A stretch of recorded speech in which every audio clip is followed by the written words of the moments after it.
Good evening, everybody. Welcome inside Tarbell Pavilion for the Centennial Conference Tournament Championship game. Well, when you script these things, 1 versus 2, it doesn't get much better than that. And that's what we have here tonight. The number 1 seed, the host team, the Swarthmore Garnet, 22 regular season wins and just 3 losses.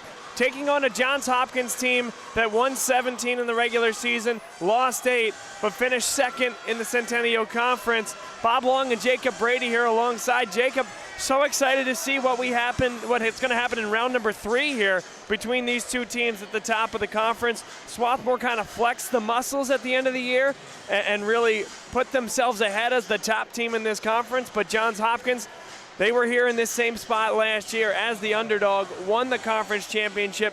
They're looking to replicate that. Swarthmore, revenge on their minds, and so much in terms of NCAA seeding and tournament hosting capabilities based upon the result of tonight's game. It doesn't get bigger than this. Yeah, I mean, that's for sure. Every time that these two teams play, it always feels like there's so much on the line, and obviously there is in this case. Definitely always an exciting matchup. Hopkins, there was a time only about 4 weeks ago when it looked like we'd be down in Baltimore in Goldfarb Gymnasium watching what would end up being the conference championship game.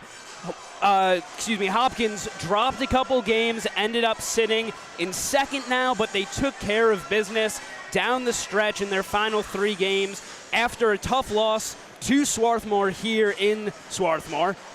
Beat Ursinus, beat F&M, and then beat Haverford to close out the season, and a Haverford team that had been very tough to beat in spite of what ended up being maybe a somewhat disappointing performance in terms of record.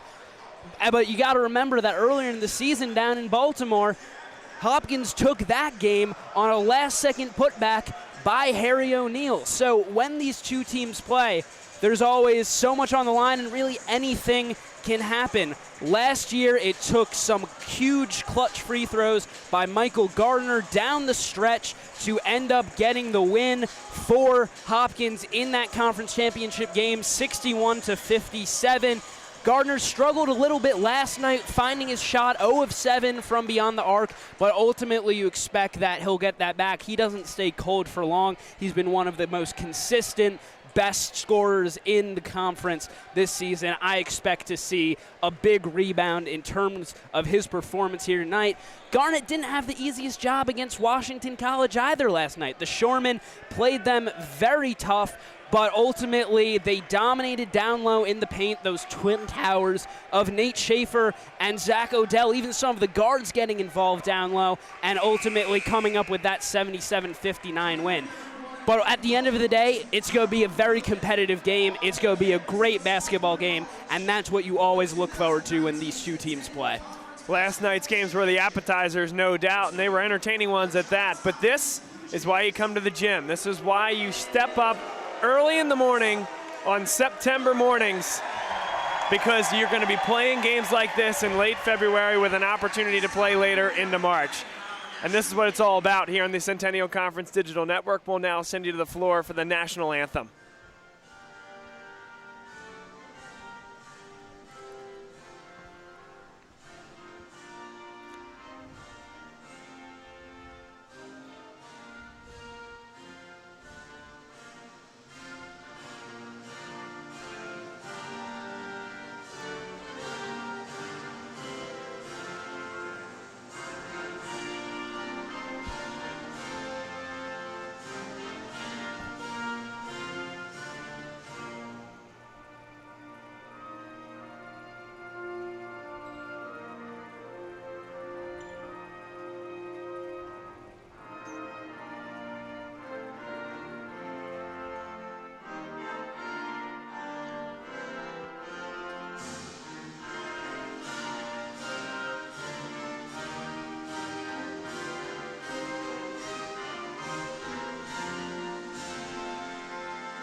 And now time for the starting lineups here at Tarbell Pavilion. Bob Long here on play-by-play this evening. Jacob Brady, color commentary. And first, Johns Hopkins, dressed in the road black uniforms. Joey Kern. We're going to talk about this a lot between he and Noah Rawlby, guys that have had to pick up the slack when Connor Delaney went out with an injury after 10 games. Won't return tonight, Will Delaney, nor would we expect any further action from Delaney the rest of the year. Of course, Johns Hopkins, Jacob, might need to win this game even to earn the automatic bid to the NCAA tournament. That at-large consideration is very much in doubt as they hang on the outer edges of the bubble.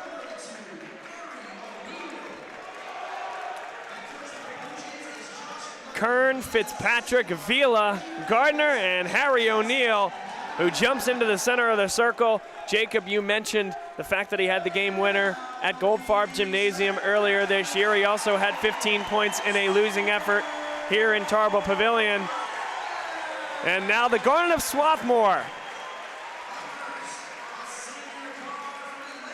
Cam Wiley, only the second player in Centennial Conference history to play in 4 consecutive conference tournament finals.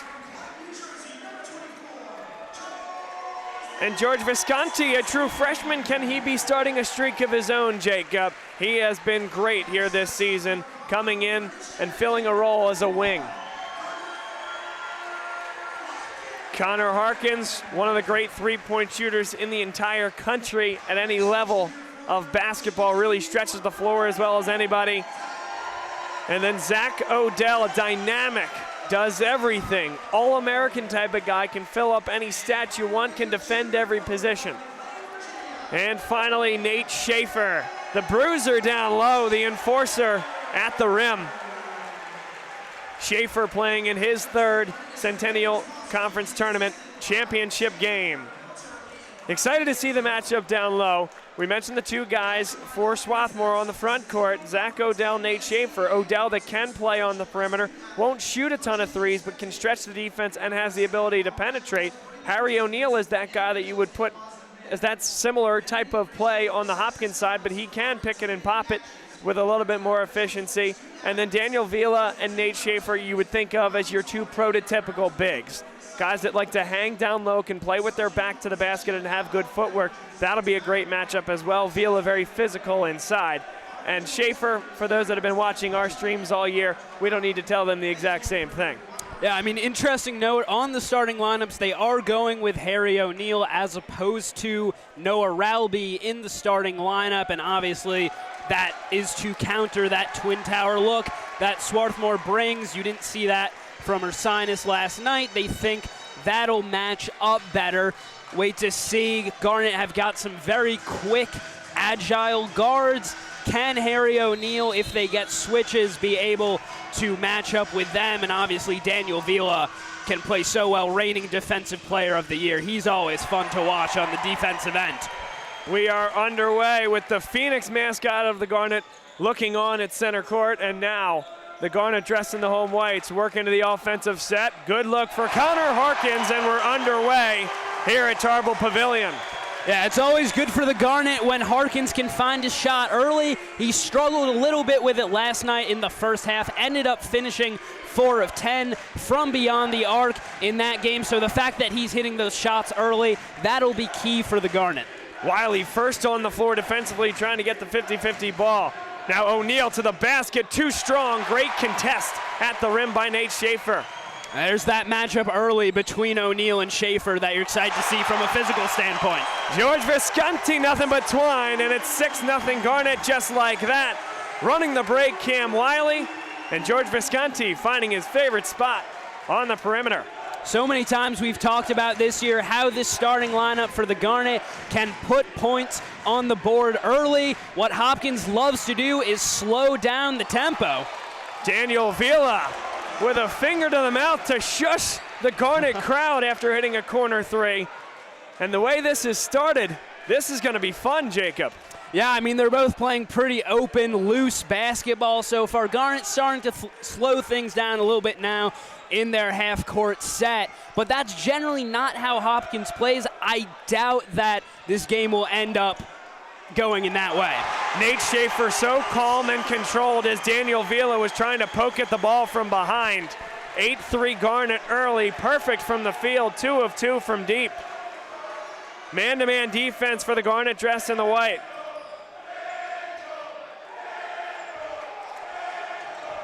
A lot of high ball action, and Fitzpatrick to the rim, blocked by Nate Schaefer.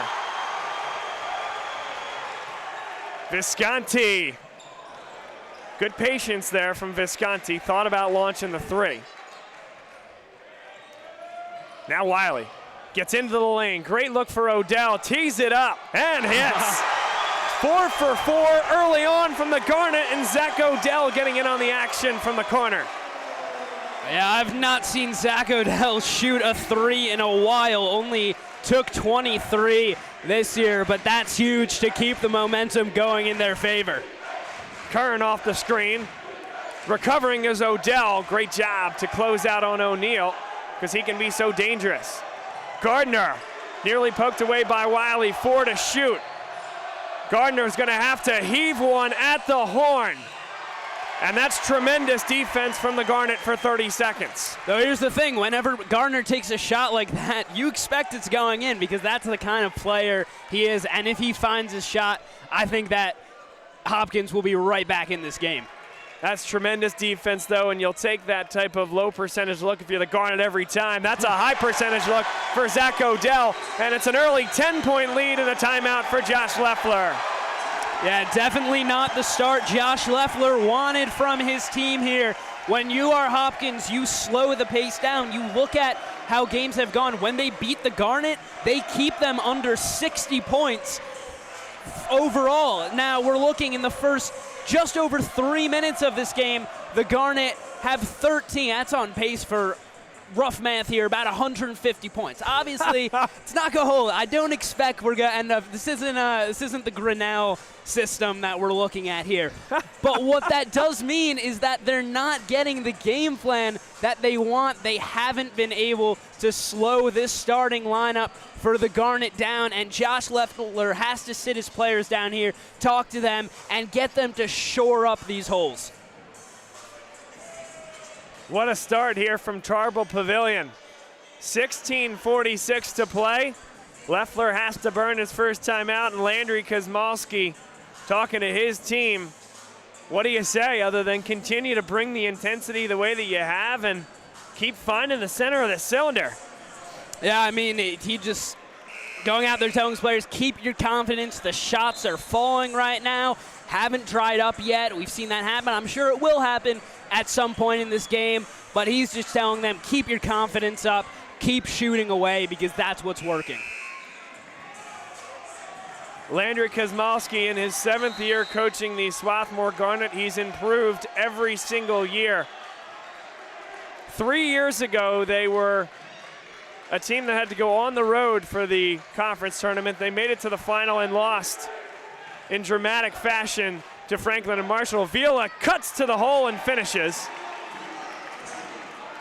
2 years ago, they defeated Dickinson and won their first ever Centennial Conference title, made it to the round of 32 in the NCAA tournament.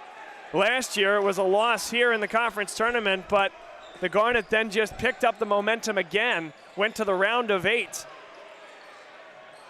That's last touched by Fitzpatrick. It'll stay with the Garnet. So now this year, all they've done is won a program record 22 regular season games, tack on one more with the win against Washington College last night. They're looking for their second ever conference championship in their 4th consecutive appearance. And then the question mark is, how far can they go in the NCAA tournament? I mean, if you look at how they've done over the past 2 seasons, they've improved by 2 rounds each time. So I guess the expectation is you got to make it to the national championship or else it's a lost season. Tucker didn't get the shot off. Couple of freshmen there had the ball with under 5 seconds left on the shot clock, and perhaps just one of those freshman mistakes, not understanding the time on the clock. But a good defensive possession by Johns Hopkins. They're down by 8. 15:50 to play. A back screen inside Gardner. Pretty good defense by Salah. Kern on the drive. Braden Johnson tees it up and hits. Braden Johnson has continued to improve over the course of the year. A blend of athleticism and the ability to hit the shot from deep. Yeah, he did quite well last night, especially. Played 27 minutes off the bench, 4 of 7 from the field, 2 of 5 from beyond the arc. So he's gotten very important minutes for this team and helping them to make it this far in the conference tournament. Shaw launches the 3 and hits it. So the Garnet take a little bit of a punch here from Hopkins as they go to his zone out of the timeout. That 3-2 look that you rarely see, Jacob, and they break it down exquisitely. Good look from Shaw.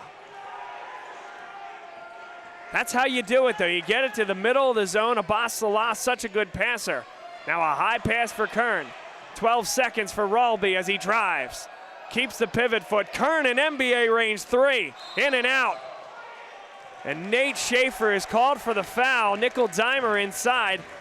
They said Schaefer didn't turn around to box out early enough, but again, a quick whistle there as he and Vela just bang away inside. If that one's going to be a foul, that's going to be interesting to see what type of contact is going to be allowed tonight or whether it'll be one of those games where you're hearing a lot of whistles. Yeah. Gardner, a tough 3. Vela inside and he finishes. Ralby got the tip on the initial rebound.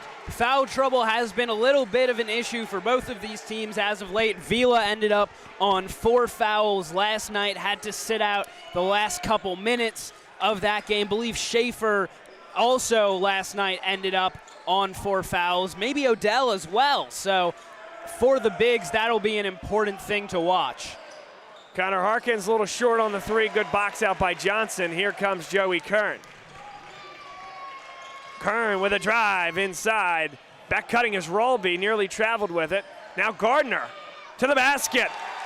Good work weaving by the Johns Hopkins Blue Jays, and they trail by 4. Yeah, that's just great movement there. You get the initial Ralby back cut along the baseline, handoff to Gardner going the other way. You end up getting a little bit of contact between defenders, gives Gardner enough space to get up for that shot.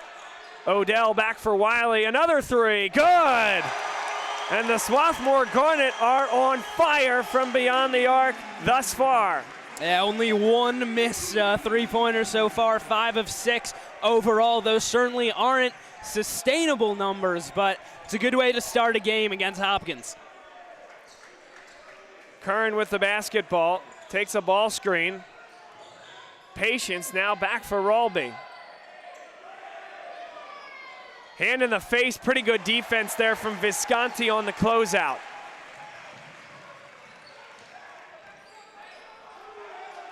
Now back into the man-to-man. Hopkins very adept at switching into and out of defenses.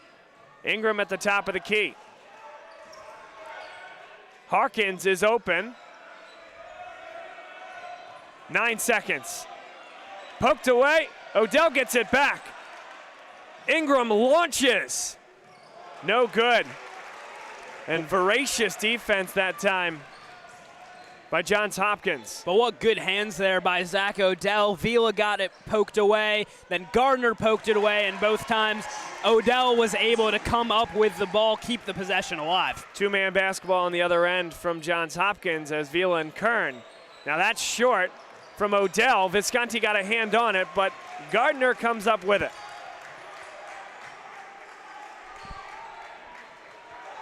Johns Hopkins has withstood the initial barrage, and Cam Wiley pulls it away from Gardner up ahead of the defense.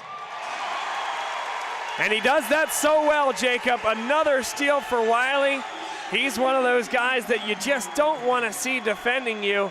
Give him 25 steals on the year. And you look at the way he just runs the floor there. Oftentimes, he'll have a defender that he's got to beat. That time he has a completely open floor, but either way, he does it so easily. Vila pushed off, it wasn't called. Shane Leffler, the assistant coach of Swarthmore, letting the referee know about it. And again, that's one, if Vila is able to get away with that, certainly he has size and physicality, and that's why the coaching staff of Swarthmore was right on that when it occurred. Yeah, I mean, he just put the shoulder down into Odell, pushed him the wrong way, turned back. Was a nice move if he had kept it clean. They're denying Cam Wiley on the handoff. Visconti. Ryan Ingram high off the rim, and it stays inbounds. Gardner comes down with it. 9 minutes into this one, and what a great matchup we have. Visconti, I thought that was a kick. It wasn't called. All the way to the rim, and he's fouled by Noah Ralby. And look at Josh Leffler. He is incensed. I'm inclined to agree with him. It's tough to not. Yeah. I thought Ralby got nothing but ball there. Oh, well, he's actually incensed about the kick ball. On the kick, okay, that too. Ralby, I would say, was definitely on the kick. I thought Ralby was riding Visconti on the way down. Certainly, he did get the ball. Yeah. Was there body contact lower? I thought there was. But yeah, less arguable. Right, is yeah, than the kick, yes.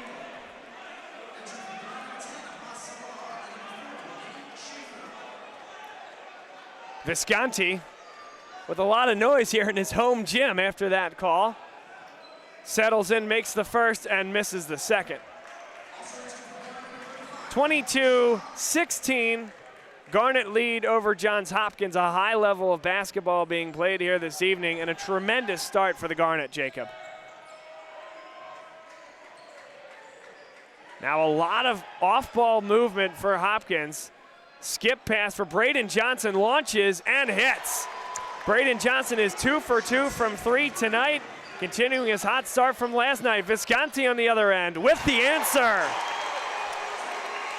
It's exactly how you got to respond. One guy hits a 3 at one end with Hopkins in his face nonetheless, and Visconti showing the poise as a freshman just to pull up, hit that 3. What a play by Nate Schaefer, and able to get it out of the double team. Great look for Hopkins. Bang! 28-19, and the Garnet are alive from the perimeter here tonight. And in some way, you have to feel a little bad for Hopkins. Their defense may be a little questionable at some points. They haven't been closing out well on some of these threes. They've been leaving guys open on the perimeter who they know are good shooters, but at the same time, it's very rare, even when shots are this open for the Garnet, that they're going to nail so many of them, and they've been doing it. Shot clock violation, Garnet basketball. Tremendous defense on that possession by the Garnet. And back to your point about Hopkins and who to cover. A lot of times with the Garnet on these turnovers by Hopkins, they're getting the ball up the floor so quickly. And that's a great job by Landry Kosmalski and the team, because when you're facing a zone defense, the worst thing you can do is allow that zone to set up. So they moved down the floor quickly on that last possession. Salah made a defender commit by the penetration, left Connor Harkins wide open, and that's not the right guy to leave open. Salah inside, back iron, no. But again, a great look by the Garnet to get it right to the center of that 3-2 zone. Fitzpatrick races by Schaefer, and a good finish. Yeah, what speed there from Fitzpatrick just to get around the edge. I think they're going to have to keep him on the floor more to match up with these speedy Garnet players. Connor Harkins doesn't draw any iron. He is on fire here tonight. And that ball is getting well acquainted with the nylon hanging from the cylinder. Again, the Garnet keeping up this frenetic pace, 31 points in 12 minutes. Not quite as high as it was looking in those first 4 minutes, but turnover as Fitzpatrick got ahead of himself. Looked like he wanted to bang into Salah and take the contact. Salah backed away. Give him credit. A veteran player is just a sophomore at the right time, and kind of let Fitzpatrick fall on his own. Yeah, exactly. If you know a guy is looking for that contact with you, just let him get out of control. Don't take the contact. Let him commit the travel there. Not a lot of room to find a seat here at Tarbell Pavilion.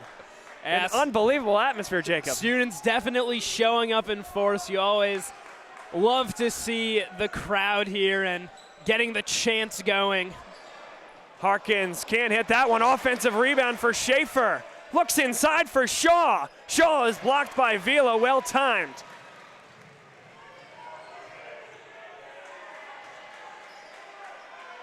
Under 8 to go first half. Vila guarded on the outside. Ralby goes Back to the basket, too strong. Good defense by Hopkins. Again, watch the Garnet here. They're moved down the floor quickly, trying to get down before the defense can set up. Hopkins keeps firing, in and out. The Garnet are 8 for 14 from distance so far.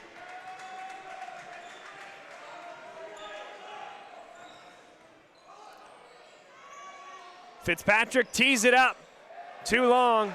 Good box out there by the freshman Shaw on one of the best rebounders in the league, Daniel Vila.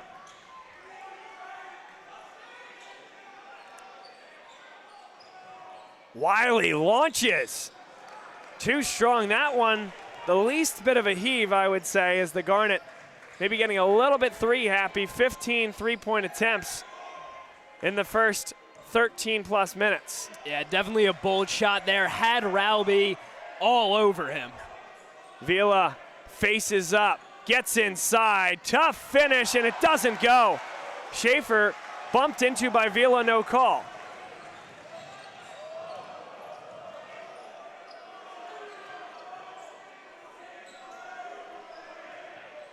Wiley on the drive. Thought he was hit as he shot, no good. Looked like he kind of felt contact and tried to throw it up and didn't get the call.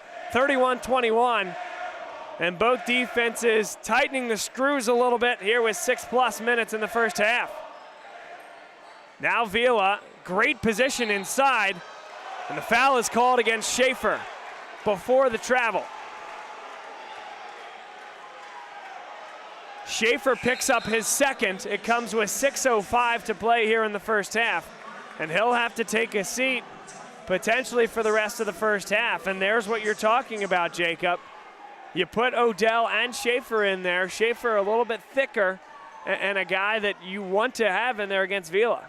Yeah, I mean, especially against Vila, he's such a physical player. It can be tough a lot of the time to defend him well without getting into foul trouble. Gardner stepped on the sideline, well defended by Salah.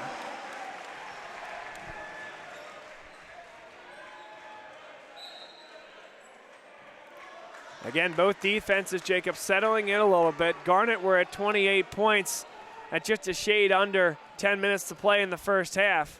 Hopkins was at 19 at that time.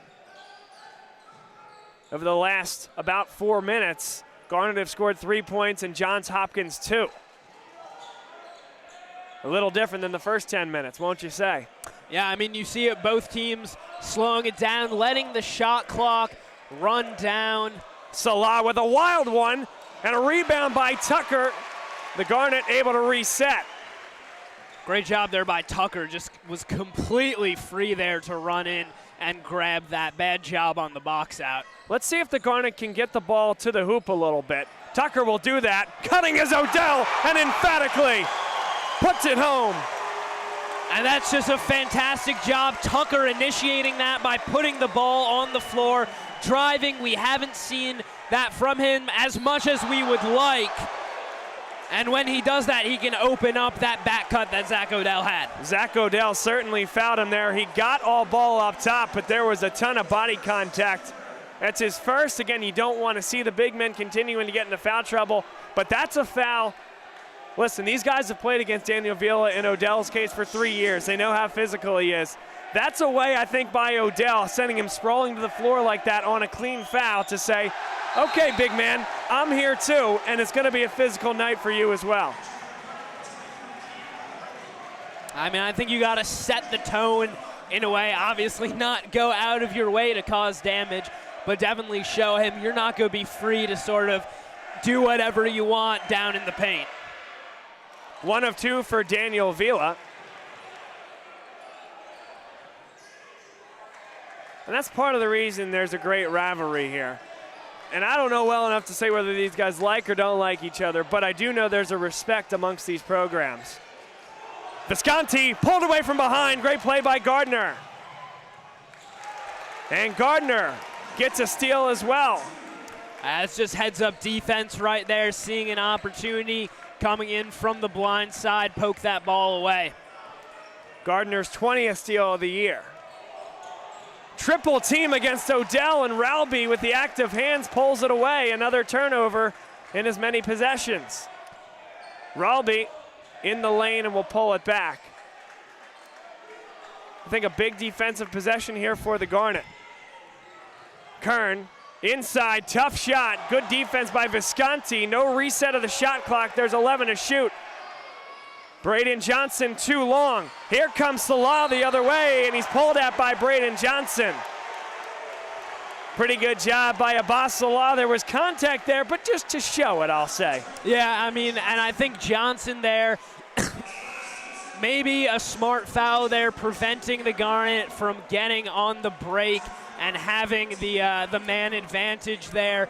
Let Hopkins get set in their defense. On your note about that triple teaming down low, I think Schaefer got quadruple teamed even at one point earlier in this half. So that seems to be a style that they're going to continue to employ. You limit the ability of the bigs. You get a big guy like O'Neal or Daniel Vila to back them, get a couple guards, active hands right in front of them to poke at that ball, and that's how you just fluster them and frustrate them. In the spirit of March Madness, Swarthmore basketball is hosting a Hoops for Hope 3-on-3 tournament on March 30th here at Tarbell Pavilion. All proceeds from the event will go to Access for Success, a nonprofit which provides educational, athletic, and empowerment programs for Nigerian children and their communities. As part of the event, we will also be hosting a shoe drive. There will be live music, food, and of course, lots of basketball.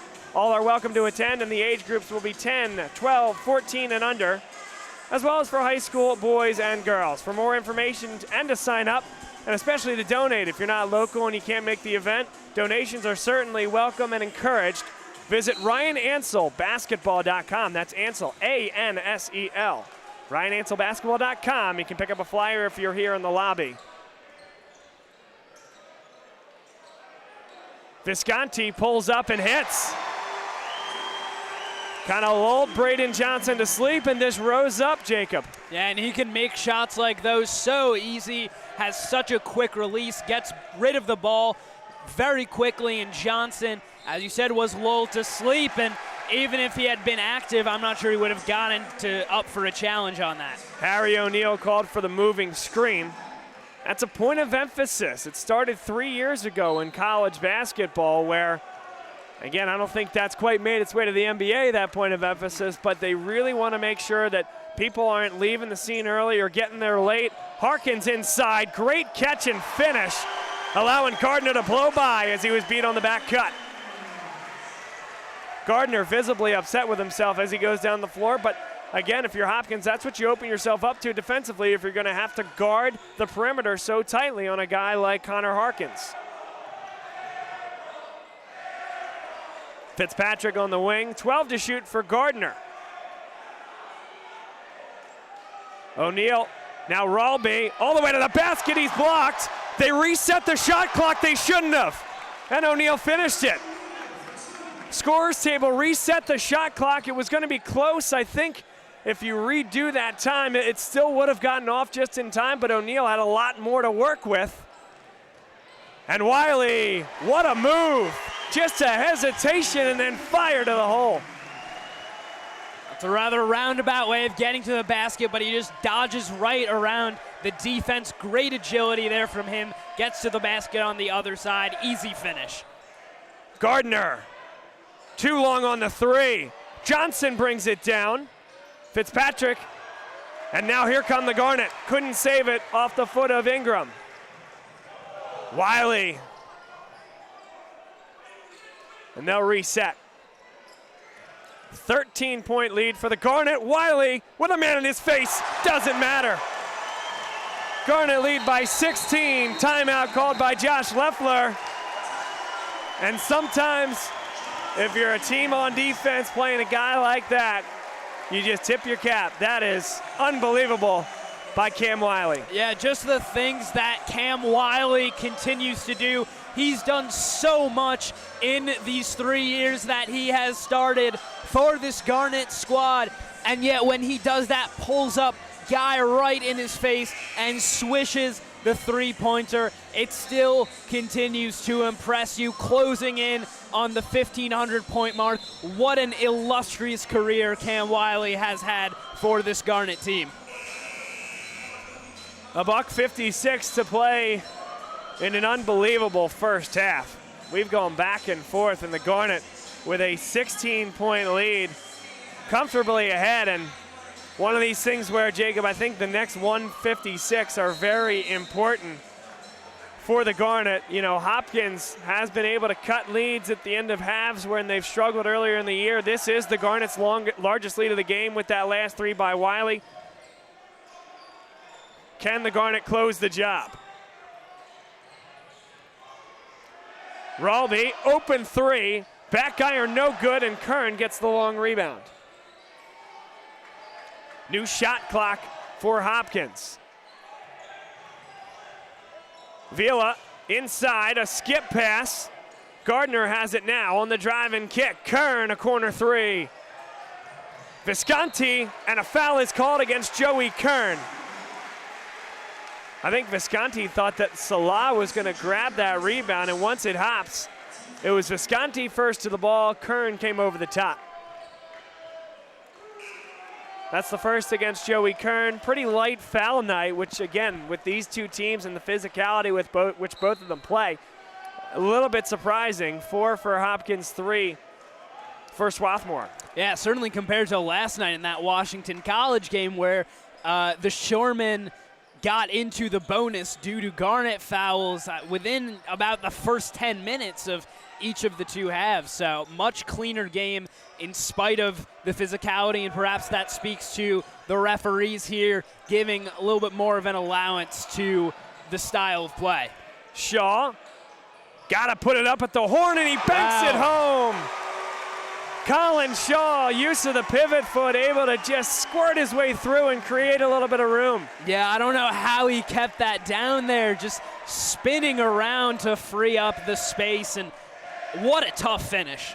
And they effectively went 2 for 1, Jacob, as well, by taking that shot clock all the way down. Johnson on the drive, poked away, and Wiley has it. They can hold for the last shot. 18-point lead for the Garnet. Could it be more? Wiley at the Garnet logo, guarded by Joey Kern.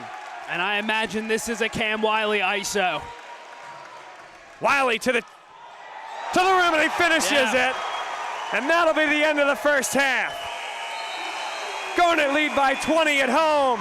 Johns Hopkins has been blitzed. And what a 20-minute stretch for the home team here in the conference championship.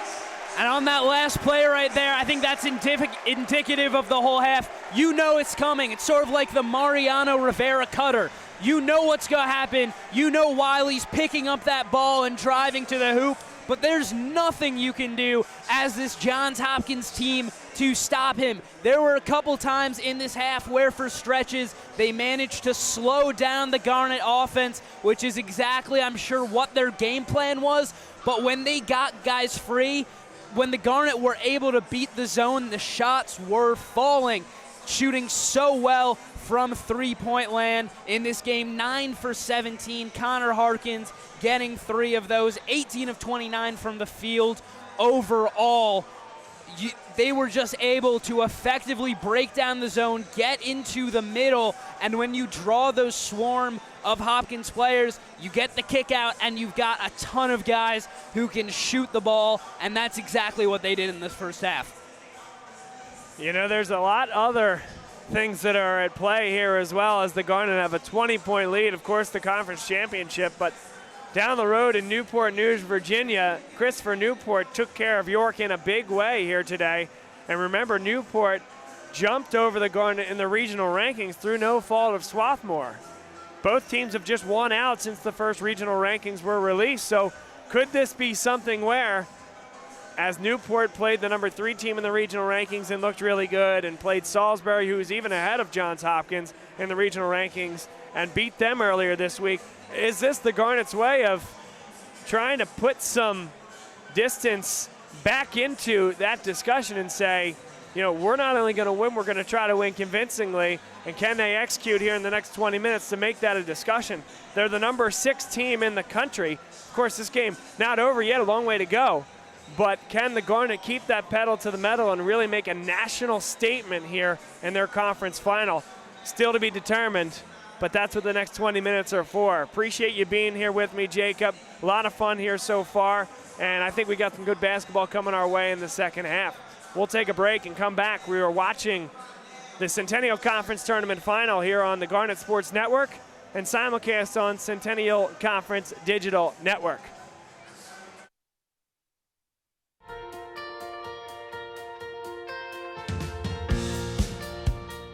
I am so happy that I chose D3. My coaches and my teammates are always pushing me to reach new potential and to try new things. You still get to be on a team and play at a very high competitive level, but it doesn't take over your entire life. They really do want to see you do well in your sport, in the classroom, in life. What the Centennial Conference has to offer is unparalleled by anything else in the country.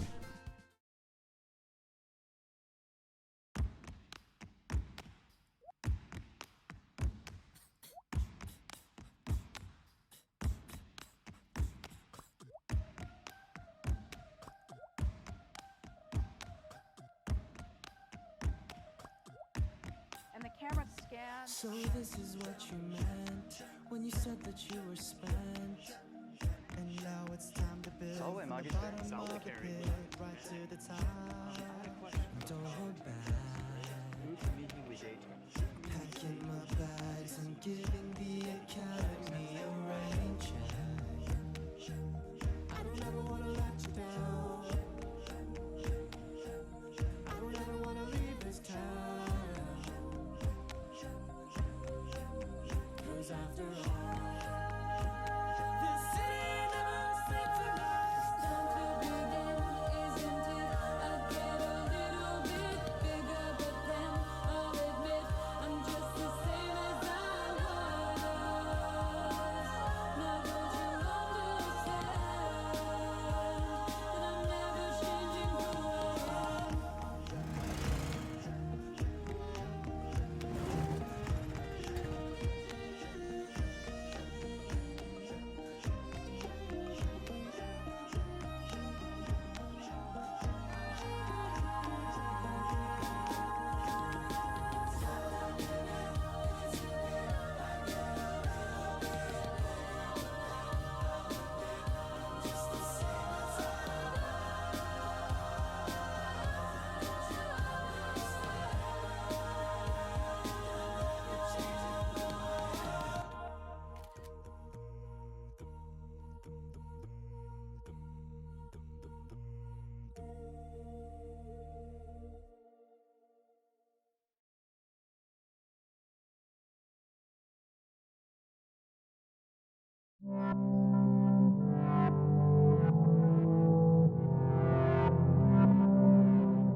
You can't sit here. Don't add her to the chain. It was just a joke. We're not friends. Why are you talking to me? He started it. She's so gross. Lame. Loser. Weirdo.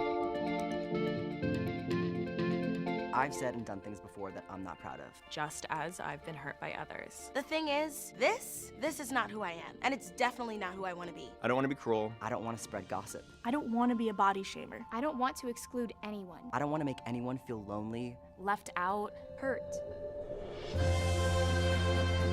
We have the power to be more. We can create a kinder world. It's not that hard. We just need to stop. Take a moment And consider others. before we speak. And before we act. Be more. Be more. Be more. On and off the court, we're focused on creating lifelong opportunity, and that starts with education. More college athletes are earning degrees than ever before, but we've still got work to do. That's why we're raising the bar for incoming freshmen, so they're prepared when they get to campus. And why teams can't play in championships unless they make the grade. Education matters, and putting academics first creates a pathway to a lifetime of opportunity.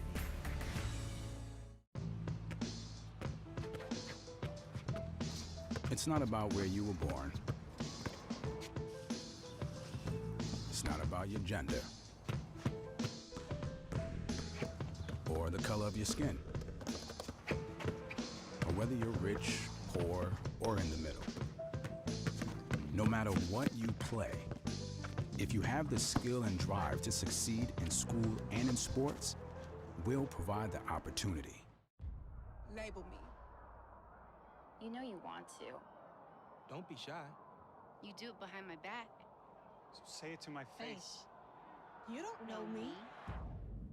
You know what I am? I'm a pitcher. I'm a striker. I'm a point guard. I'm a linebacker. I'm a setter. Shortstop. High jumper. Wrestler. Defender. Goalie. Student. Student athletes. That's who we are. If I lose, I'll respond with respect. If I win, I'll back it up with humility. If I fail, I'll rise up with honor. It's tough for us to put it all on the line. Don't undo my hard work with poor sportsmanship. Respect. It's the name of the game.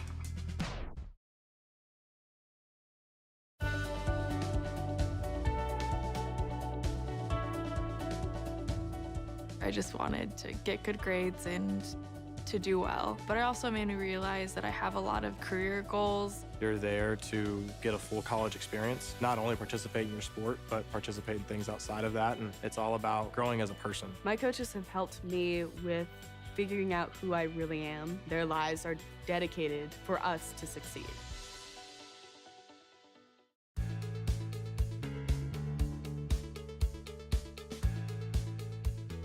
Being a part of the different activities and organizations that I've been a part of, I'm actually able to see myself where I'm like, hey, I actually can make a change. I'm one person that can make a difference. Division III has helped me to develop teamwork skills, critical thinking skills, time management skills. It's not just about basketball, or it's not just about school. It's about developing yourself as a person altogether.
Welcome back inside Tarbell Pavilion, beginning of the second half here on GSN and the Garnet Sports Network, the Centennial Conference digital network, which you can find via the app. The Centennial Conference has a terrific app that you can put onto your Roku or your Apple TV or your Amazon Fire Stick and put us and this broadcast up in full HD quality on your 40, 50, 60-inch television, whatever it might be. It's a great way to watch the game. Bob Long on play-by-play. Jacob Brady on color commentary, your team here on GSN for the entire year. And the final game of the Centennial Conference tournament, the Garnet were absolutely on fire in the first half. 46 points against a Hopkins team that's allowing less than 70 per game. And we're back underway again.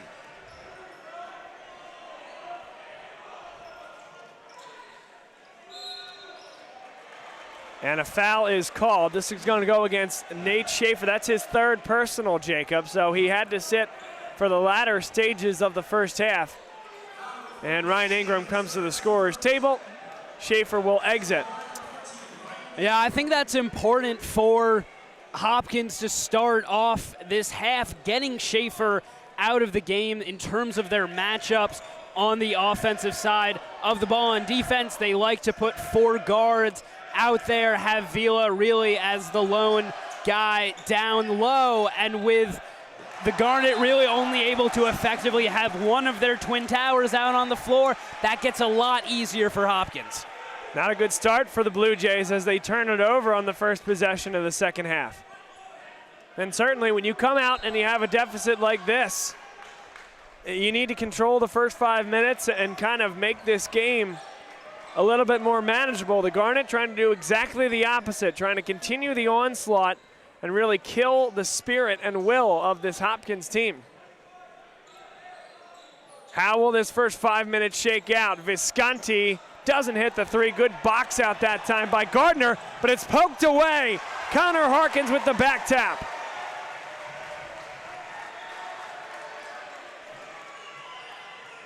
Wiley needs a little bit of help. Someone's got to cut to the ball, and Visconti didn't cut with enough aggression. Kern, too strong, and a foul as Fitzpatrick is pushed by Ryan Ingram. Here's the thing about the Garnet in the first half. They were able to play an open, loose style of basketball, able to get open looks at the basket. What Hopkins wanted to do was slow them down, prevent them from force them to get set in their half-court offense, allow themselves to get set on defense, and they weren't able to do that. They've got to come out in this second half, already a minute in, still scoreless. Got to slow down the Garnet on the offensive end, which they've managed to do, get a couple stops, and put some points on the board on the other end. 1 of 2 for Joey Fitzpatrick, who has struggled at the foul line this season, under 50%. Man-to-man defense for Johns Hopkins. They've gone into and out of the zone, and the Garnet have just been unbelievably efficient from beyond the arc. Odell goes right at Vila. And 3 seconds is called against Odell. So a couple of good defensive possessions for Johns Hopkins. Swarthmore yet to score here a little bit more than a minute and a half in. Right, they're getting their game plan on the defensive end, but when your only point on the other side has come from a free throw, that's not an effective way to come back into this game.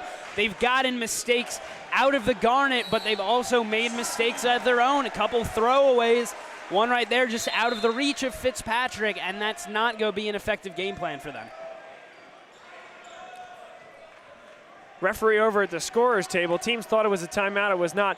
One thing to highlight on that last possession there, Jacob, Cam Wiley and Connor Harkins switched on a couple of back screens off the ball, which prevented Vila from finding the open man. That's a foul, and only on the second contact is it called.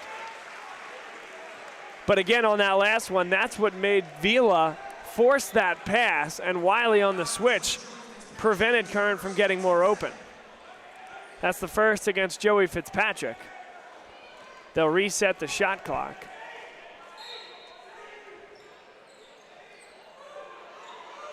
Full court look from Hopkins. Ingram guarded by Noah Ralby. Active hands for Ralby, and he is called for the foul against Ingram.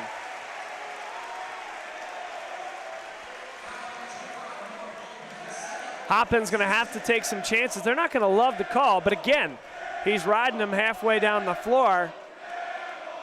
It's not a clean play, let's put it that way. Yeah, I mean, you got to like the idea of the pressure in the backcourt that's sort of necessary at this point, given the deficit that Hopkins has to overcome. But at the same time, getting the Garnet into potentially the bonus early. We're only talking about 2 fouls right now, but with the way that Hopkins is playing, that's going to tick up quickly, and that's definitely not going to be effective if they want to work their way back. Big block on Vila.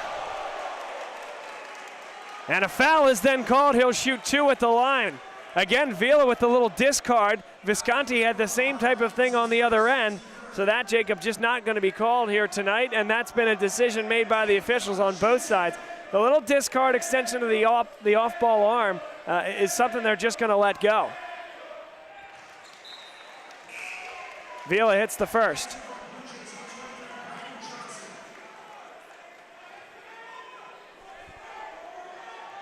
Odell has had a unbelievable game and tournament in terms of blocks and really all the plays you need a guy to make. Wiley calls a timeout as he tiptoes the sideline. Well done by Wiley, and Hopkins, though, has turned up the aggression defensively, and I do think that's a good timeout, not just to maintain possession, but also to sit the team down and go over how to break the full court pressure. Yeah, I mean, this is Hopkins obviously coming out with a new look. As you said, taking chances, which they really need to if they want to come back. Thing about Hopkins is they are really never out of a game. That can sound a little cliche, but it is so true for this Blue Jays team. They're getting those stops in this at the beginning of the second half, which is what they need to do. Haven't translated to that many points on the other end yet, but that will probably start to come. So the Garnet have to figure out a way to effectively counter that. Another thing that is certainly in the back burner, if nothing else, but they haven't done the all-conference teams yet, have not picked the Centennial Conference Player of the Year, and you would think that there are a couple of guys on the floor here. Cam Wiley, Zach Odell on the Garnet side, Michael Gardner on the Hopkins side that would be prime candidates for such an award. If I had to put my money on somebody, I'd say Cam Wiley for the year that he's had. A swan song for him as a senior, and it would be his second award. And he hits shots like that. Nobody else hits shots like that. That is incredible. Yeah, I mean, you just get the wow factor out of him that you don't see out of any other player in this conference. He is a physical specimen, and he can make some incredible shots. How about an incredible block? Saved off the face of Ryan Ingram, but Zach Odell is not allowing easy buckets at the rim. I mean, yeah, talk about physical specimen. Zach Odell, 6'7", estimate around 220, 230, so strong, plays so big, and 4 blocks now for him in this game. He had 5 last night. What a defensive performance it's been for him throughout this tournament.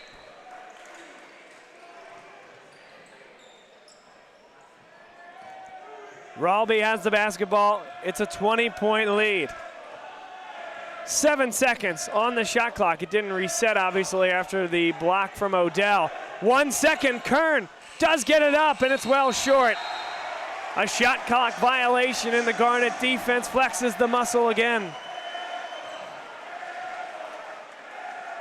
Yeah, you might just be able to hear the crowd in the background chanting air ball at Joey Kern there. That's something that they've patented over these last few years. A guy misses and he'll be hearing it for the probably for the rest of the game. Cam Wiley, that patented floater.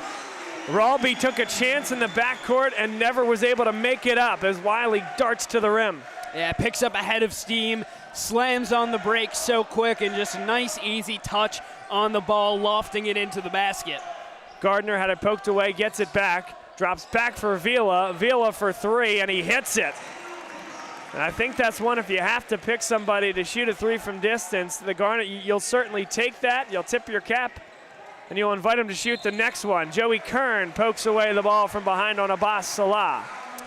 Vila hasn't been all that bad from three-point range. Not that big of volume, but 9 of 23 from beyond the arc, and he's 2 of 2 in this game. Hit an early corner three, first bucket of the game for Hopkins, and then that one right there. Shaw pops open. Again, full court pressure. Garnet lead by 19 points. Salah guarded by Kern. Gets a half step on him all the way to the hoop. No good. Picked up by Kern. Salah everything but the finish. Alex Shackney into the game for the first time. O'Neal, who hasn't seen a lot of time here. Gardner, no good on the long three. And here's Wiley the other way. They're not slowing things down, I wouldn't say. Garnet down with some pace.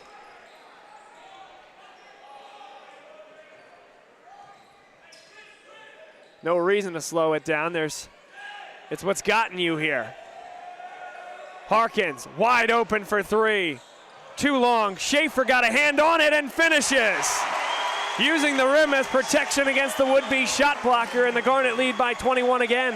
Yeah, when you take Vila off the floor and you get either Schaefer or Odell out there, that matchup really favors them. They have O'Neal on them right now. Nowhere near the kind of defender that Daniel Vila is. And if they get the opportunity to go inside, they got to take it every time. Garnet basketball again. O'Neal couldn't save it.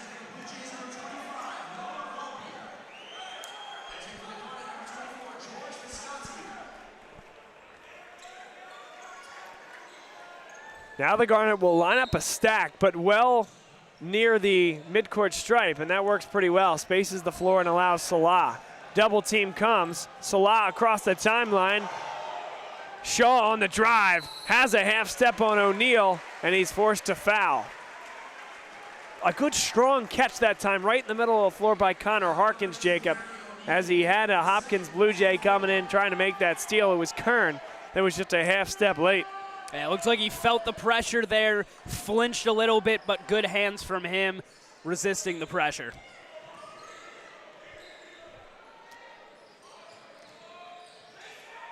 Schaefer wants the ball and gets it.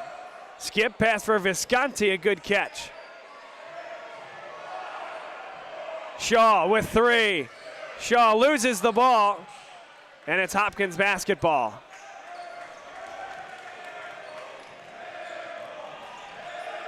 Now a mismatch. Roby to the 10, he's blocked by Nate Schaefer. On the outlet, here's Salah. Harkins in rhythm. In and out. Boy, the top would have come off this place. O'Neal tees it up from deep and hits. George Visconti is called for a flagrant one. So count the basket for Harry O'Neal, a three, and then off the ball, he threw down Braden Johnson. Then the referee crossed his arms, calling it a flagrant one, meaning that Hopkins will get the ball back and will get foul shots with the lane empty. And that's just a big turn there for Hopkins. You get the Harry O'Neal three. He's knocked down some huge threes, had a couple big ones last night against Ursinus, and now you add in the free throws and the maintenance of possession. This could be a big swing for the Blue Jays. Potentially up to 8-point swing off of this one play. It's three right now. Braden Johnson was the player discarded.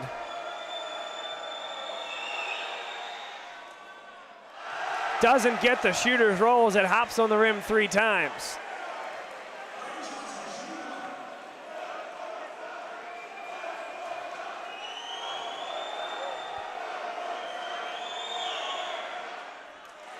Braden Johnson hits the second.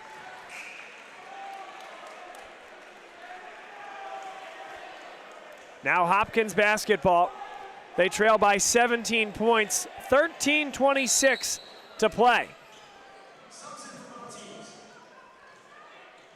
Harry O'Neal safety valve. Here's the handoff for Gardner. Along the sideline, tiptoes the edge. And Zach Odell with the long arms takes it away from Gardner, and Leffler smacks the seat on his own bench. Leffler is one of the most visibly emotional coaches that I've ever seen coach a basketball game. And he's ridden by Harry O'Neal. O'Neal saying, hey, he's discarding me with the offhand. Jacob, as we've already addressed, that's not being called on either side tonight. And you see they're bringing Vila back in now, obviously the third foul on O'Neal, but you get a better defender out there in Daniel Vila.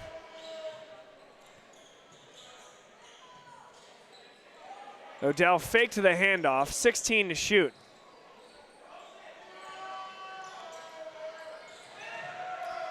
Wiley has it in his hand, shot clock running low, his favorite time. Steps back for three, that one's well short. Pretty good defense from Michael Gardner. And that is a possession there from the Garnet where you wanted to get something going to the basket a little bit more. Certainly great if it goes in, and some of those have, but Johnson with 14 to shoot. Good defense by Visconti. Now a switch. It's off the foot of Fitzpatrick, and here's Wiley the other way. Able to regain possession, and they'll slow it down. Yeah, Wiley unhappy there. He wanted to run the floor. Garnet can do so well in transition. Instead, they'll have to get set in the half court, and they've been playing a little slow. Odell has it. Too strong. Went a little bit too high off the glass. And stops here for Hopkins. Offensive foul. Michael Gardner with a moving screen, the second tonight called against Johns Hopkins. And listen, that's what their offense is built upon, is the high ball screen. And certainly a little bit too much movement that time, but they create a lot of space and back cuts from that screen game. Yeah, and unfortunately, when that gets called for them, you know, that sort of shuts down what is one of their biggest offensive plays, because you get a little tentative about running that consistently, and coming down from 17 and having to change up your game plan or being tentative in how you execute, that can definitely have a big impact. 11 seconds on the shot clock. Not a lot going to the basket here on this possession by the Garnet. Visconti pops open and hits the three. What a night for George Visconti, 3 of 4 from deep. I mean, Hopkins has been applying pressure around the three-point line previously. The Garnet have been able to get penetration inside or just beat it over the top. You see Visconti beating it over the top there, but they've slowed down a little bit and able to get that effective movement inside. Fortunate as the ball makes its way to Fitzpatrick and he finishes. 30-second timeout for Josh Leffler comes at 10:57 to play here in the second half, and the Garnet an 18-point lead. So even after that run by Hopkins, that mini run led by the three and then the flagrant one called against Visconti, the Garnet have only relented 2 off their halftime lead, comfortably ahead by 18. Again, still a long way to go. Possession by possession we go here in the second half. But the Garnet have to be feeling good as we look inside their huddle, and they try to devise a strategy to ensure that as the full court pressure is inevitably going to pick up, that they're ready to handle it. Yeah, I mean, they're perfectly happy at this point to play overall a little slower, a little tighter. Don't have to take as many big risks when you've gotten a lead like this. So overall, you just calm it down and play fundamental basketball. Bob Long, Jacob Brady here on the Garnet Sports Network, simulcast on the Centennial Conference Digital Network. Here's a home run pass for Visconti ahead of the defense. And he's fouled by Braden Johnson.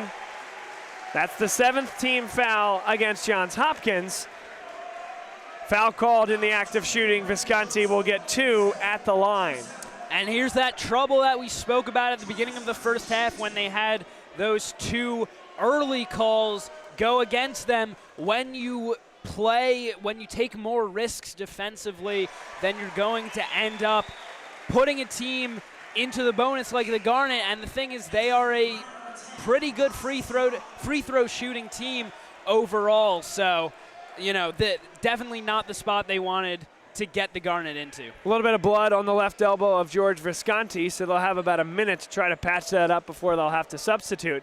Of note, because he's the one shooting the foul shot, if he's unable, and there should be no reason that they can't, but if he weren't to be able to be patched up, Johns Hopkins, I believe, would be able to choose who would be taken off the bench to take the foul shots. Yeah, I wasn't sure how that rule worked. It's interesting. But no concern, as Visconti is already patched up. Just more of a little factoid there. Yeah, got a great training staff here at Swarthmore.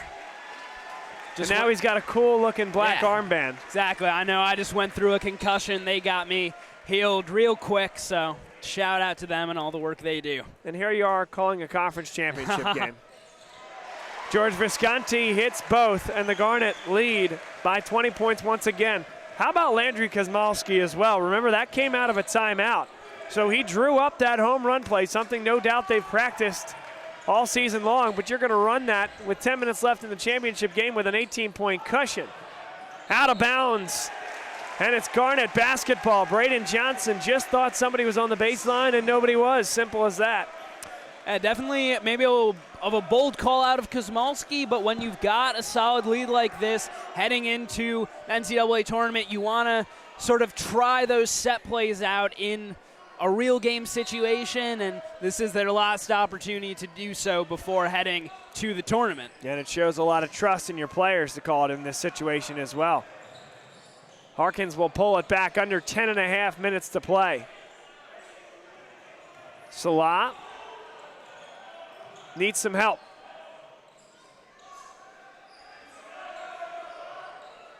Odell drives right at and nearly pulled away from Hopkins for three, and he's hit.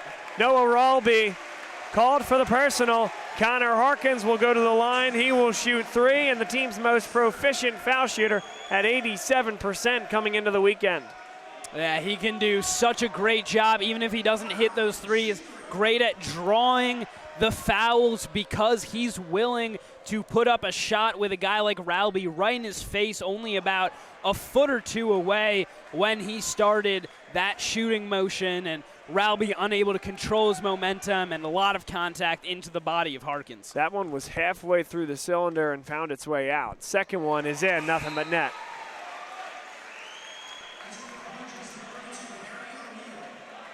We mentioned earlier the all-conference team and the player of the year. Cam Wiley won the award not last year but the year prior as a sophomore.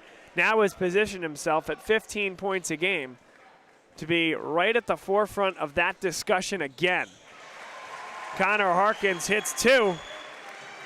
Hopkins having a great year as well, 12 and a half points. But I do think it comes down to three, maybe four guys. You could throw a guy like Ryan McTamney in that discussion from Ursinus as well. Three is from Joey Kern from the baseline. And Salah traveled with it. So it'll be Hopkins' ball, but I think the three guys that are seriously in that discussion are on the floor right now.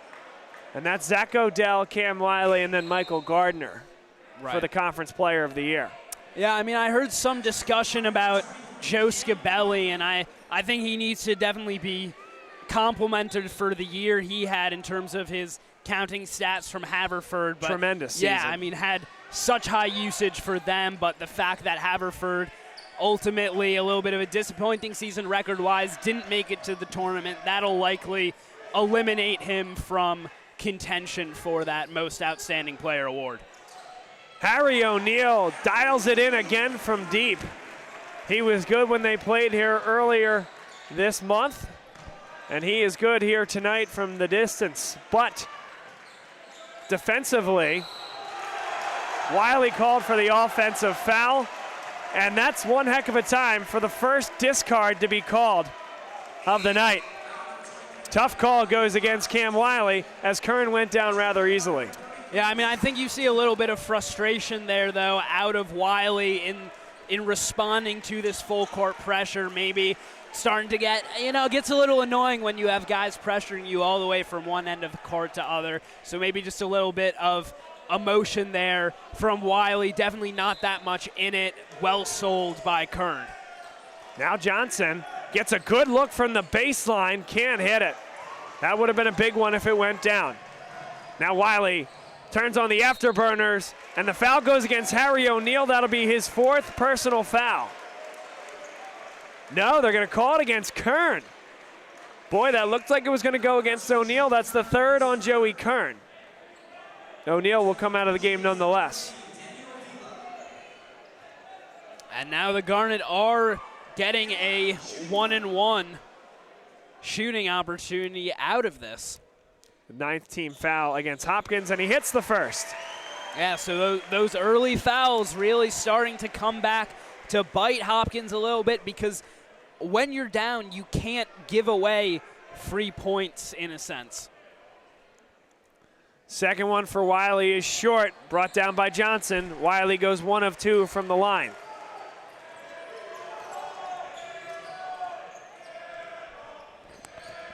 Nine minutes to go in the Centennial Conference Championship game. Bob Long, Jacob Brady here on the broadcast for GSN. Rawlby, top of the key, 3, good. And it's a 14-point lead for the Garnet. It was a 20-point lead at the half.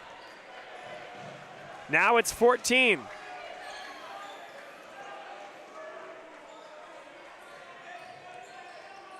Still a long way to go for Hopkins. But the Garnet trying to push more points on the board. As it's a good look from the corner. George Visconti no good. That's tapped back by Salah, and another 30 seconds, which is worth its weight in gold here for the Garnet. Yeah, if you get the ball out of the hands of the Blue Jays, that's your #1 goal, and offensive rebounds help so much with that. Blocked by Daniel Vila. Salah had a good look, but Vila caught him from behind. Kern thought about the 3, I think. Now a lob and an offensive foul. Daniel Vila pushes off Harkins, and it'll go the other way.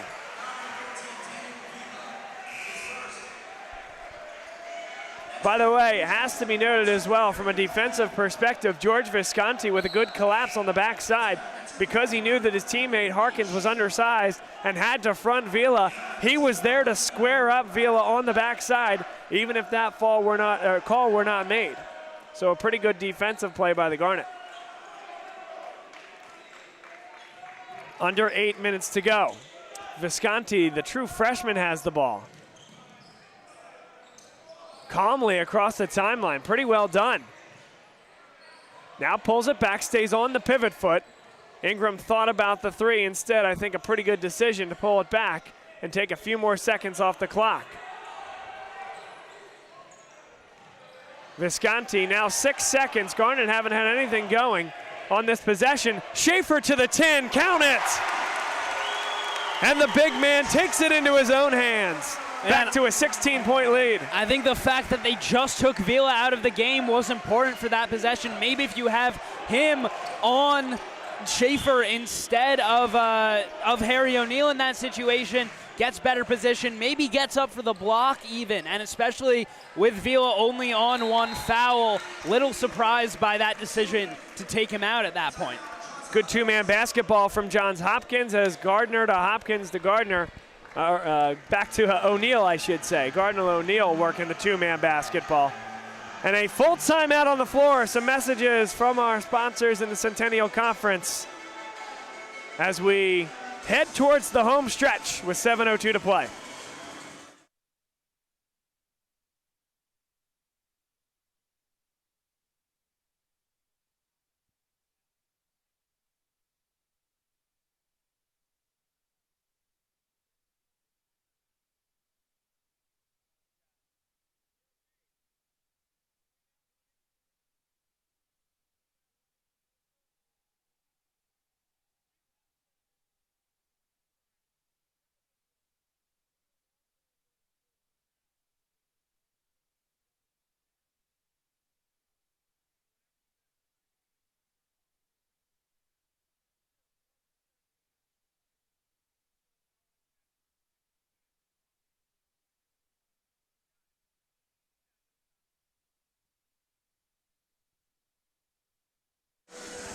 Well, maybe no messages from the Centennial Conference after all, but a good look at the student section there in the middle of that full timeout. They are loud and proud and on their feet here tonight.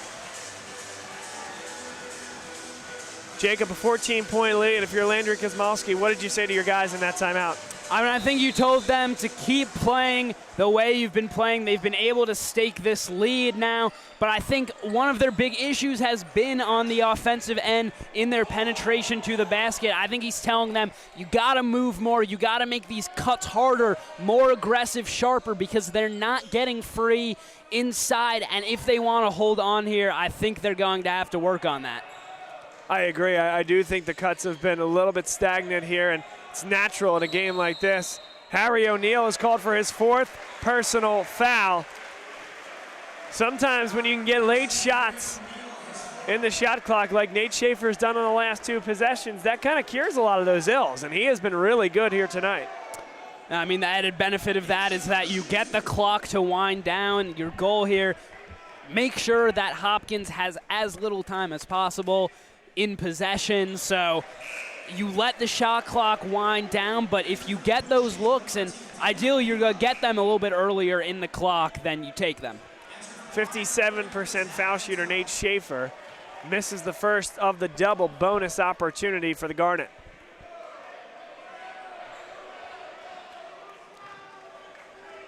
Six minutes, 36 seconds left, a 14-point lead for the home Garnet. And Nate Schaefer hits 1 of 2.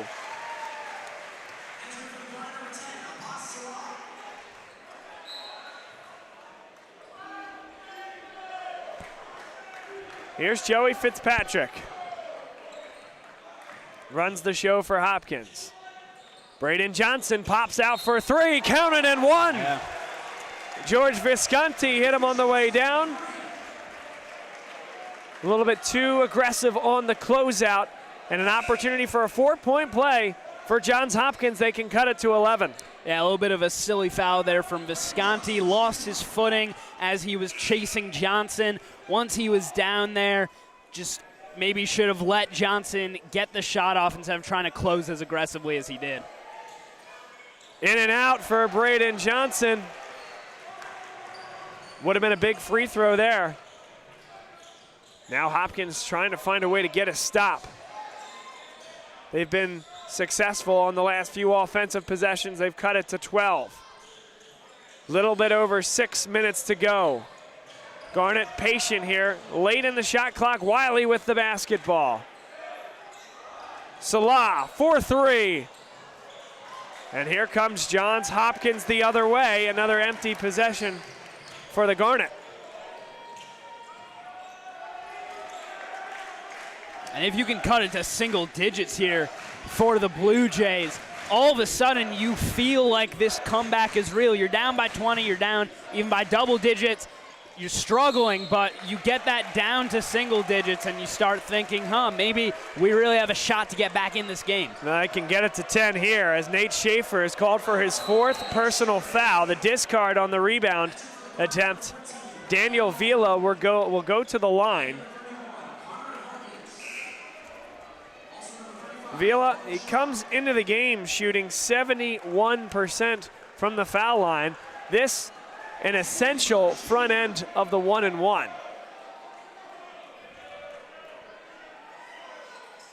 And he hits it, earns his second, 64-53. And what a game it's been from Vila. 16 points, 2 blocks, 4 rebounds. Doesn't always pad the stat sheet, and now cutting down the lead to 10, but also generating those fouls on Nate Schaefer, getting him up to 4, and really forcing him to sit now potentially for the majority of the rest of this game. That's a huge loss for the Garnet. It was a 20-point lead at half. Now it's 10. 5:17 to go. The Garnet continue to take the shot clock down. Schaefer bangs inside, spins, and hits. Calmly gets to his favorite spot in the middle of the lane. The defense does not collapse, and Odell makes him pay.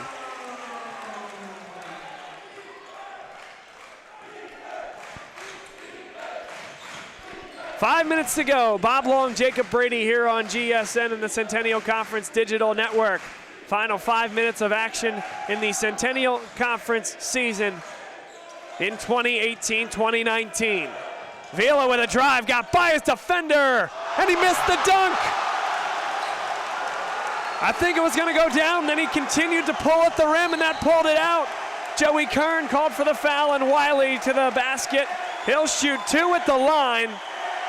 And how could that be the momentum shifter here tonight? Yeah, I mean, that sends Joey Kern to 4. Vila, that's an easy look for him. There's that opportunity to once again get it back to 10 and just whiffs on it. The crowd is making sure he heard it, and that noise from them, that energy is going to energize this team. Daniel Vila visibly upset with himself and then turned and made a demonstrative pointing gesture at the end of the Garnet bench, whether that's Julian Levin that he was pointing at, Peter Fago, unsure. That's one where if I'm the referee, obviously I'm not going to do anything about it. I don't think you can do that in a game like this, but you pull him aside and say, hey, enough, cut it out. And maybe you say the same thing to the end of the Swarthmore bench. Yeah, I could imagine that out of Julian Levin. We've seen some tape of him. He gets very excited on the end of the bench. Love to see it as a Garnet fan, that energy coming out of him. But definitely, you know, it can needle at players, and that's what their goal is.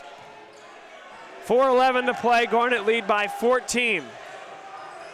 Gardner on the crossover. He traveled, slid the pivot foot. Garnet basketball with 4:05 to play. And again, still a ways to go, but it could end up being that missed dunk by Daniel Vila was that last momentum shift that pushes this game to the conclusion. And every time you have the ball in possession as Hopkins, you have to generate a shot attempt. Gardner that time, I think he was a little surprised by where Odell set up. He expected Odell to be a little closer to him, would use almost Zach as a break, and got surprised by that, turned it into a travel. That's great defense by Zach Odell, but you've got to be frustrated in that's a wasted possession for you as the Blue Jays. Well, and Odell is a guy who can guard 1 through 5. He launches a 3 and hits. Zach Odell can do it all, and it's a 17-point lead for the Garnet. A 7-0 run.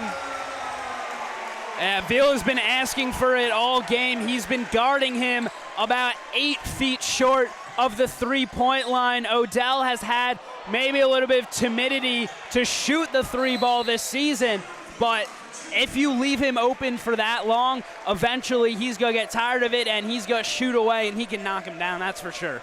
Cam Wiley flew back like he was hit by a truck, and the way this game has been called, I think that's the right call. Yeah. A lot of times you'll see guys on second contact really take that fall back. I think the referees were attuned to that one from Cam Wiley as he flew back. Yeah, and a good finish by Vila. A little bit easy to go down. We've seen some theatrics out of the players here today, but yeah, it's been the referees have been pretty lax. They've let the players play, as they say, and you know, you got to enjoy the physical basketball. You love those battles down low. They're full of contact, and when you can watch them happen, it's great to see that they're allowing them in this game. In the spirit of March Madness, Swarthmore Basketball is hosting a Hoops for Hope 3-on-3 tournament on March 30th here at Tarbell Pavilion. All proceeds from the event will go to Access for Success, a nonprofit which provides educational, athletic, and empowerment programs for Nigerian children and their communities. As part of the event, we will also be hosting a shoe drive. There will be live music, food, and of course, lots of basketball. All are welcome to attend, and the age groups will be under 10, under 12, 10 and under, 12 and under, and 14 and under. So the numbers are included in that, as well as high school boys and girls. For more information to sign up, and most importantly, to donate if you're not in the area, visit RyanAnsellBasketball.com. That's RyanAnsellBasketball.com. Ingram, a good find for Cam Wiley. He'll attack the basket, and he's fouled by Vila. Vila was not in guarding position. Leffler complaining. I don't understand that one. That's pretty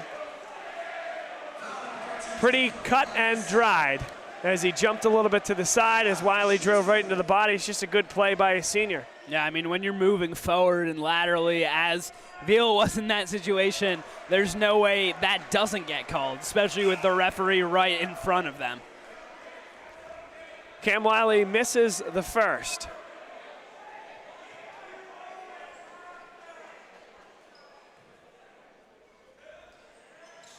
Cam Wiley hits the second free throw.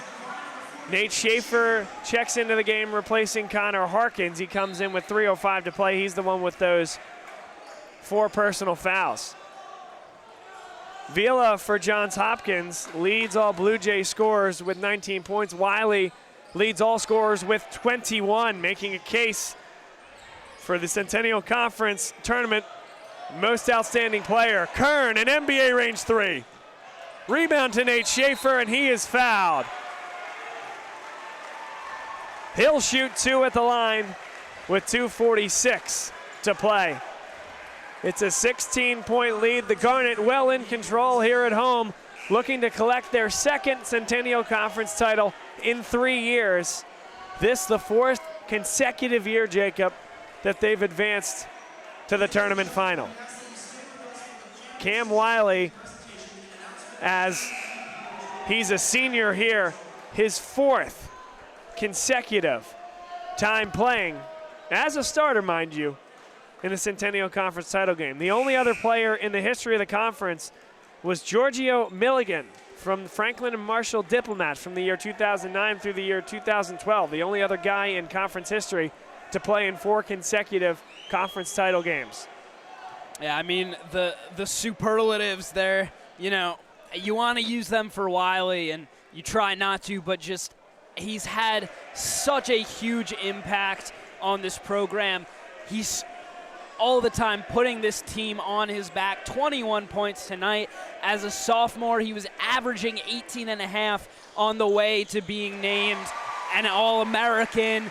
Over 16 points a game last season, sitting right around that 15-point mark this season. Imagine what he would have looked like, and imagine how much more we'd be talking about him if he had actually played his freshman year as opposed to being injured for the majority of it. What an even more impressive career we could have seen out of him. His name will certainly go into the rafters here at Swarthmore College. Wiley guarded by Kern, keeps his dribble. 13 seconds on the shot clock, all the way to the hoop, and what a finish.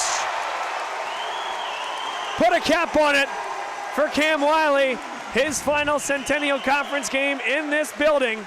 And by virtue of his performance and the Garnet's performance, you can say almost certainly not his last game overall here at Tarbell Pavilion, as the Garnet in prime position to host an NCAA tournament pod. Gardner hits the 3, and Wiley is fouled with 1:46 to play. And if that's going to be their game plan, if they're going to foul on every single one of these inbounds, Garnet are going to be shooting 2 free throws every time, already with a 16-point lead. So this definitely looks like an insurmountable deficit for the Blue Jays. With the Garnet win here today, home teams will advance and improve to 15-11 in Centennial Conference Tournament title matchups. And when the 1 seed plays a 2 seed, the Garnet with this win will improve that to 8-3, the number 1 versus the number 2 at home.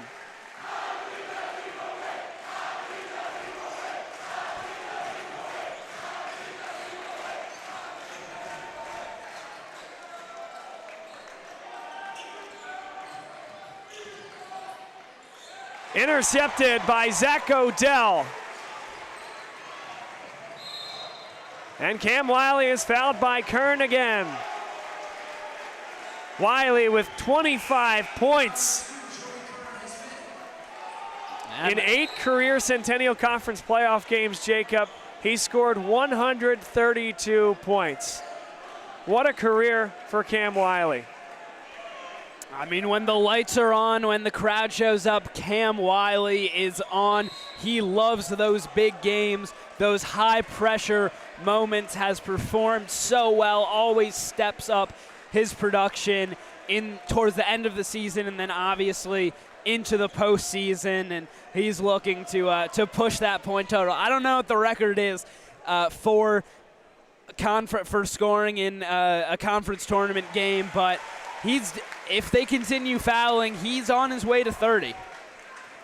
And certainly you would think that he has the highest point total on a combined basis in Centennial Conference tournament play. Make it 134 points, a shade under 17 points per game. That's in 8 tournament games. That's right, two games per year for 4 years. Foul called. That'll go against Abbas Salah, his first, team's 8th. And the Garnet have pushed this lead back to 20 where we started the half. So Hopkins got to 10. They got no closer than that.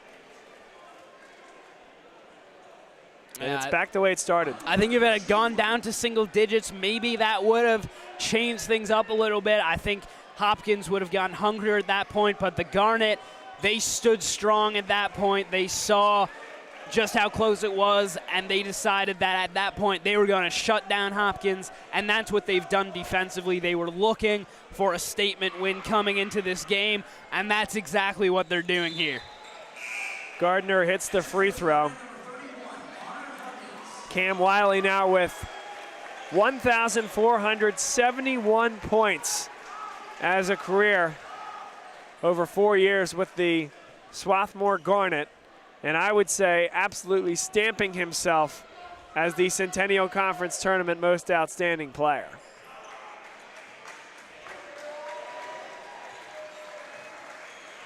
The Garnet will return to the NCAA tournament for the 3rd year. They'll win their 2nd Centennial Conference Tournament title. The other was in 2017. We're under 1 minute to go. A capacity crowd here at Tarbell Pavilion. Schaefer inside, blocked by Vila. Johns Hopkins quickly down the floor. Fitzpatrick pulls it back. Timeout called, and I believe just for substitutions, or will they take the timeout? Cam Wiley exits the game, as does the rest of the starting 5, to a rousing applause here at Tarbell Pavilion. And this team's earned it. Into the game, Jared Groff, Peter Fago, Alec White, Julian Levin, and Lee Martin. Martin, a senior, his last Centennial Conference game in this building. And of course, Johns Hopkins on the other side as they got their seniors into the game and letting them walk off now. Daniel Vila and Kabir Suri. We didn't see much out of him in this game, but it's hard to imagine that he hasn't had a huge impact on this program. Both of them have. They've brought Hopkins to the NCAA tournament, and you got to have a lot of respect for this Hopkins team, for what they've done throughout the year, throughout these past years. They're always the challenge for the Garnet. When you think of the quintessential rival, I think at this point, for Swarthmore, it used to be Haverford in a lot of ways. I think at this point people realize that it's Johns Hopkins, and I have to say there's a lot of mutual respect between all these teams. Women's soccer, they play against each other every year. Baseball, they have huge matchups, and obviously this basketball one that we're watching here the end of. Groff, no good. Brought down by Bartlett. And the Swarthmore College Garnet win their 2nd Centennial Conference Tournament title over Johns Hopkins. Secure the automatic bid from the Centennial Conference in the NCAA tournament and send Cam Wiley out the right way in his last Centennial Conference game here at Tarbell Pavilion with a win, and very likely the conference tournament most outstanding player. Now they wait and they see where they are seated in the NCAA tournament. And on Johns Hopkins' side, they kind of came in on the outside of the bubble, the outer tier of it. They sit and wait as well to see if they earn an at-large bid to the tournament. But give credit to seventh-year man Landry Kosmalski, his assistants Bill Turley, Ryan Ansel, Shane Leffler, and of course these Garnet players for going on a tear. The second half of the season, the students rushed the floor here at Tarbell Pavilion and engulfed the players. A celebration here at Tarbell.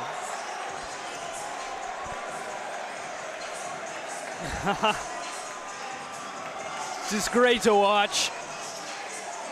As a student myself, you know, in a lot of ways, you feel that same joy that they're feeling right now. You know, people don't always think about Swarthmore as a huge athletic school.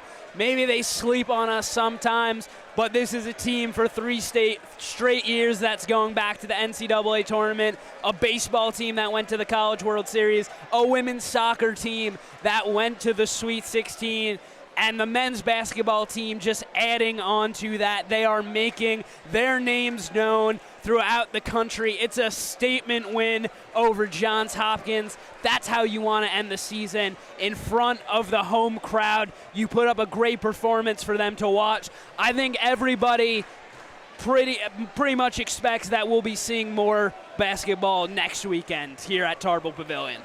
Cam Wiley led all scorers with 27 points. He was dazzling in many ways. You know, the basket that he hit on the drive where he went with the right hand, was able to scoop it home over Vila. The three-point shot at the end of the shot clock where it bounced on the rim off the backboard and then twice more on the rim before going down. That's the magic that he's brought to this team for such a long time at Swarthmore, and what a swan song for him. I mean, what a way to go out in his last Centennial Conference tournament game. As we mentioned, he's done it 4 times where he's been to the tournament final, won 2 of them, and in many ways, the leader of this team. We're now going to send your attention back to the floor as they're producing the conference title trophy as well as players of the game.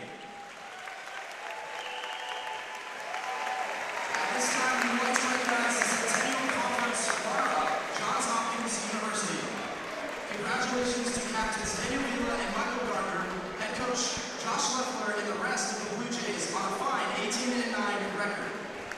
Let's have a round of applause for Johns Hopkins University.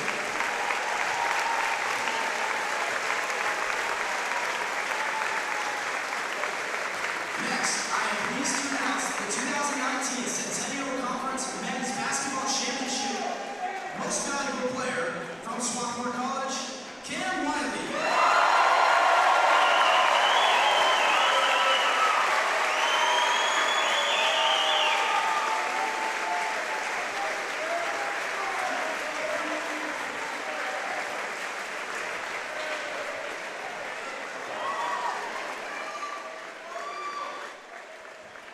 Cam Wiley, the most outstanding player and so well deserved. Also makes a case for the overall conference tournament player of the year. Yeah, I mean, I don't know how much stake you place in a performance in the postseason, but when the pressure's high, he performs, and that's what you want out of an outstanding player.